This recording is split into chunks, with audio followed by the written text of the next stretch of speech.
아름다운 믿음의 고백으로 하나님의 은혜를 나누는 오직 주만이 두 번째 출연자 만나보겠습니다. 이번에 나오실 분은요, 공부벌레였습니다. 배우는 것이 좋고 그로 인해서 채워지는 지식과 체험, 이것이 이제 만족을 주었는데요. 하지만 중요한 것이 빠져 있었습니다. 그것은 바로 배움의 목적이 없었다는 건데요. 그렇게 배우고 또 끝없이 배우던 이분이요, 성경을 배우고 예수님을 배우게 되었습니다. 이분이 성경과 예수님에게서 배운 것 무엇인지 한번 들어보겠습니다. 춘천 한마음교회 황미정 자매님 박수로 모십니다.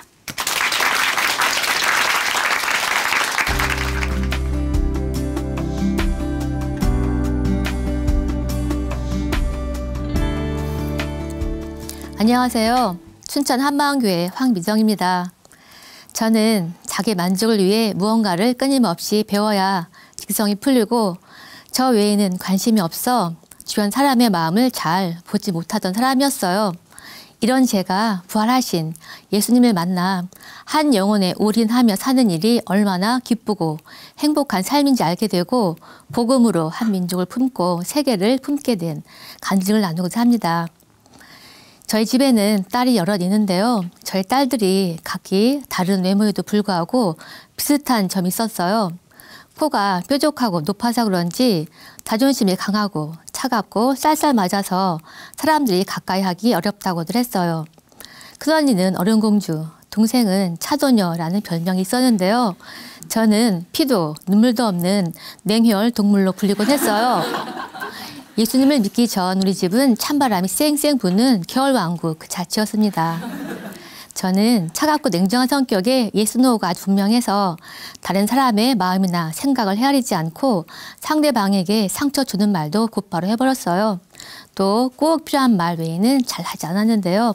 웬만큼 특별한 일 아니면 밖에서 있었던 일을 집에 와서 얘기하거나 다른 사람에게서 들은 이야기를 쉽게 전하지 않았습니다. 저는 배우는 것을 참 좋아해서 무언가를 끊임없이 배워야 직성이 풀리던 사람이었는데요. 대학 1학년 때부터 제가 하고 싶은 동양사 공부와 공부에 두면 언젠가 도움이 될 영어를 집중하여 공부하게 되었어요. 동양사는 중국사 위주로 일본사나 베트남사, 주변 국가들의 역사가 다뤄지다 보니까 책은 주로 한자로 되어 있는 책들이 많았는데요. 덕분에 저는 본의 아니게 한자 공부도 열심히 하게 되었어요. 도서관에서 한자 한 글자 찾으려고 대형 우편을 갖다 놓고 몇 시간을 씨름한 적도 있었어요. 한 번은 동생과 겨울방학에 볼링을 배우게 되었는데요. 바쁜 일이 있어 동생에게 알아서 신청하라 했는데 새벽반을 신청해 놓은 거예요. 추운 겨울에 남들은 편안하고 따뜻한 아침잠을 즐길 시간에 저는 동생과 함께 캄캄한 새벽에 새벽별을 보며 볼링장으로 가야 했어요. 강습이 끝나고 연습을 마친 후에 집으로 돌아오다 보면 아침 해가 뜨곤 했는데요. 이 추운 겨울에 왜 하필 새벽반이냐고 매일 투덜대면서도 단 하루도 빠지지 않고 정말 열심히 다녔습니다. 이후 피아노를 비롯한 여러 악기들, 작곡까지 레슨을 받고 서예, 컴퓨터, 스키, 배드민턴을 비롯해 각종 연수를 받으면서 끊임없이 배워야 제가 살아있다는 생각이 들곤 했습니다. 저는 발령받고 나서도 대학에서 토플이나 토익, 집중 리스닝 강의가 있으면 퇴근 후에 강의 들으러 열심히 다녔는데요. 유학을 가거나 취업이 필요하지 않은데도 자기 만족을 위해 그냥 공부했어요. 큰언니는 저에게 너 눈에 영어 공부를 하니? 그러더라고요. 갑작스러운 질문에 저는 뭐 지금 당장 필요 없지만 공부해 두면 언젠가 필요하겠지 궁색한 답변을 했는데요. 언니는 공부도 목표가 있어야 한다며 주님을 위해서 해야 한다고 하는 거예요. 끊임없이 배워야 살아있는 것 같았지만 제 마음 한구석은 늘 허전했는데요. 어차피 세상 모든 지식을 다 익힐 수는 없지만 육체가 허락하는 한 끝까지 배워야 한다는 생각에 부지런히 배우러 다녔습니다. 저는 근무한 학교에서 한마음교회 다니는 자매를 만나 교회에 나오게 되었는데요.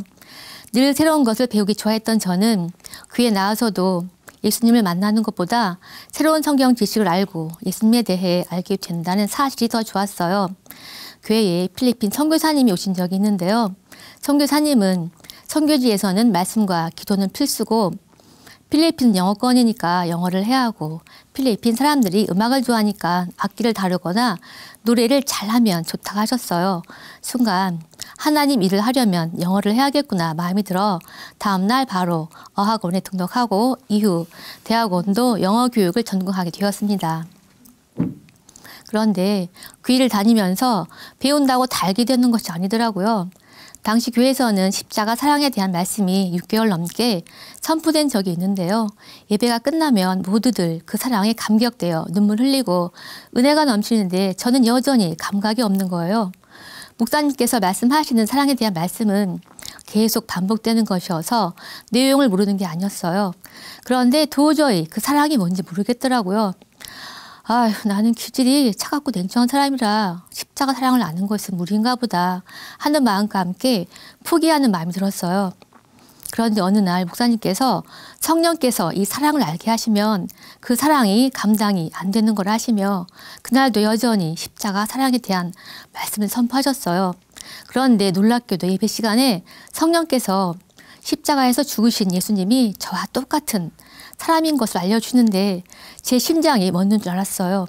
저는 그동안 예수님은 부활하실 거니까 저와는 다른 사람이라고 생각해 왔거든요. 그런데 정말 저와 똑같은 사람이었어요.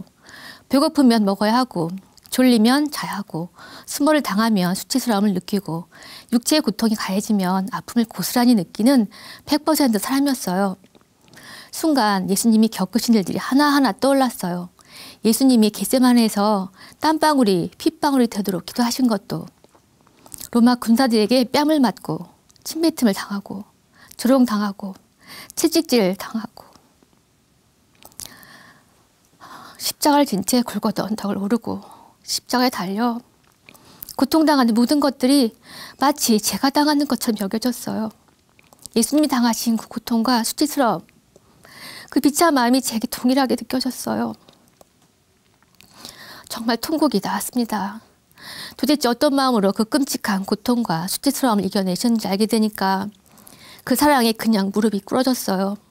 예수님이 겪으신 고통보다는 나를 향한, 온 인류를 향한 사랑이 더 큰 거였어요. 그 사랑이 모든 고통을 삼키고 그 사랑이 모든 수치와 부끄러움을 삼켰더라고요.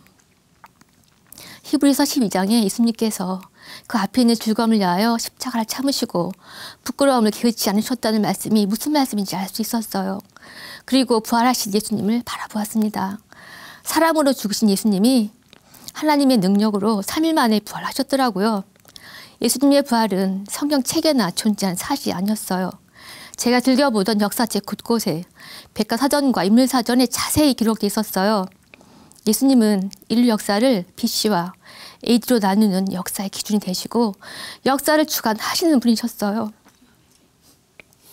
부활하신 예수님을 보니까 2000년 전에 존재했던 과거 인물이 아니라 그 역사 속에서 뚜벅뚜벅 걸어나와 현재 제 앞에 서 계시는 것 같았어요. 부활하신 예수님은 죽음이 끝이 아니고 죽음 이후에 세계가 있다는 것과 천국에 실제 있음을, 영원히 사는 게 있다는 것을 실제로 보여주셨더라고요. 부활하신 예수님은 천지를 창조하신 100% 하나님이셨어요. 모든 산자와 죽은 자의 주인이 되시기 위해 부활하신 예수님은 부활하심으로 나의 주인이 되어주셨고, 이런 예수님 앞에 서니까 이분을 믿지 않는 것이 가장 크고 악랄한 죄였어요.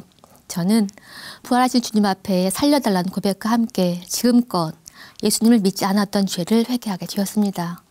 나의 주인이 있는데도 그것을 모르니까 무언가 끊임없이 배워야 직성이 풀리고, 주인이신 이분을 믿지 않으니까 주변 사람들에게 별 관심이 없고 마음을 보지 못하고 살았던 거였어요.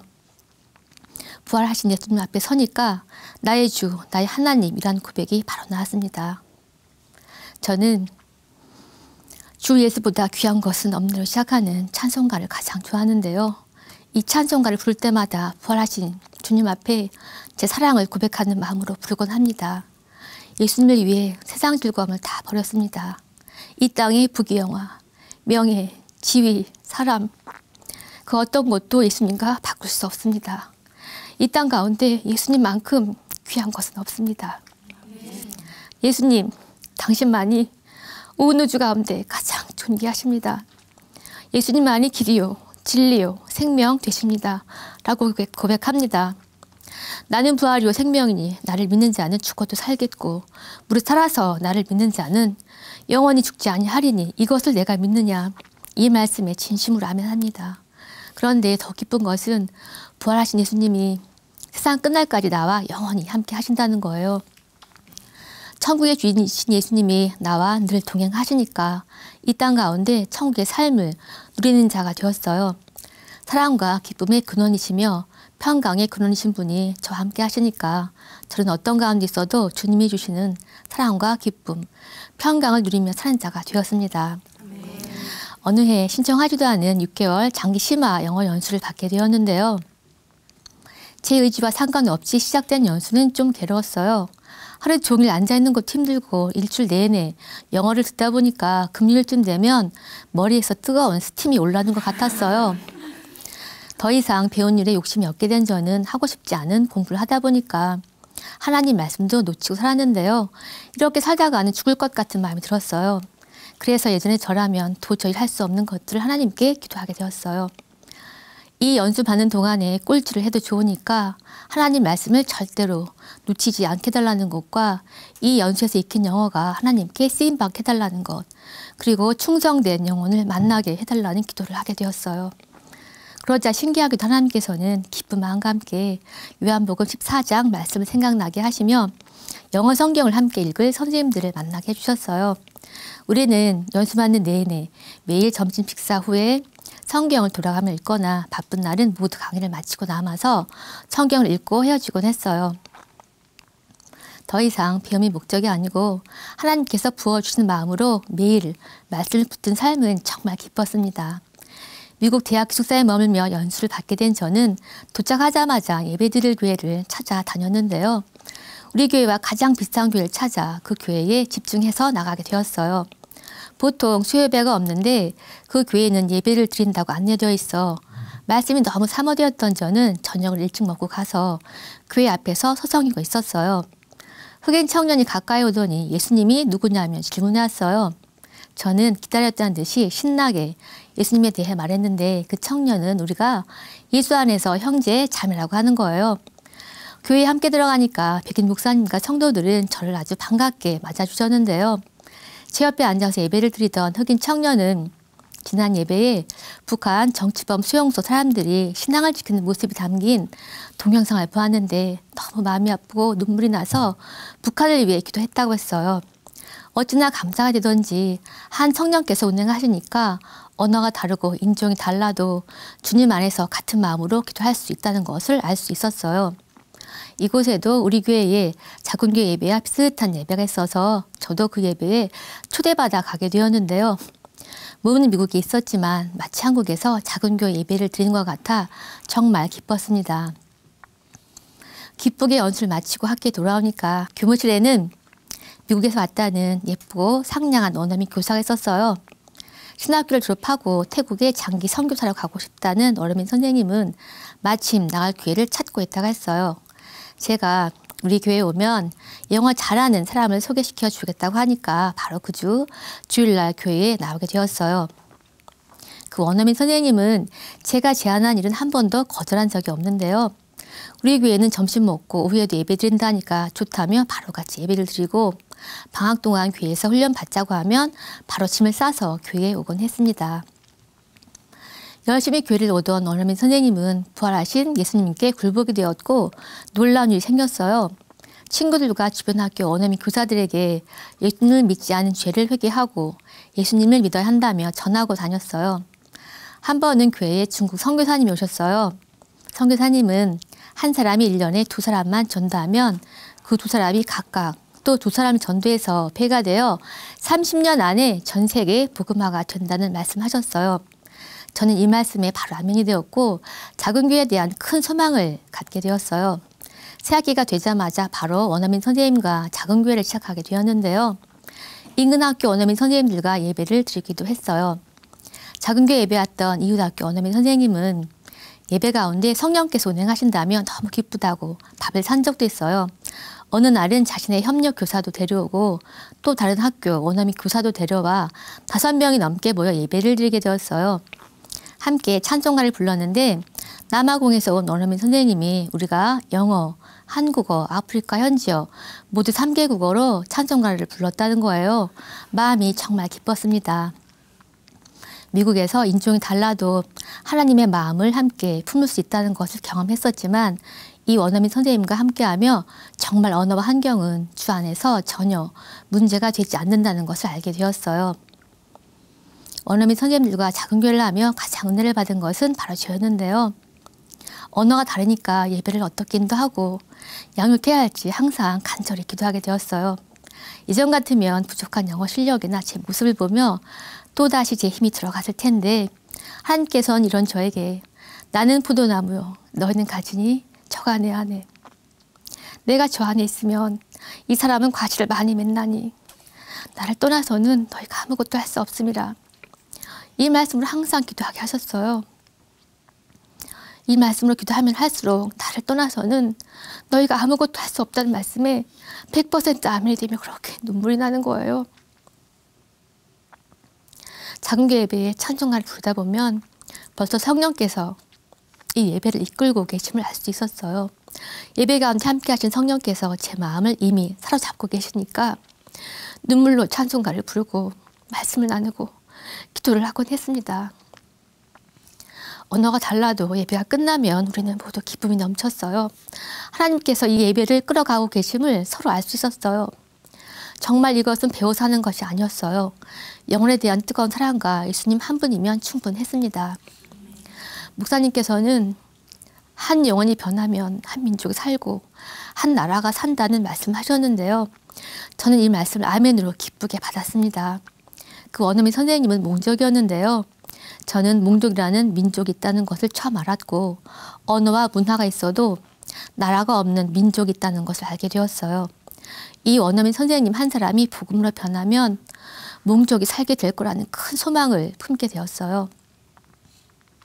원어민 선생님에게는 몽족을 향한 특별한 마음과 사랑이 있었는데요. 나라 없는 몽족의 현실을 알기에 몽족을 위해 눈물로 기도하고 있더라고요.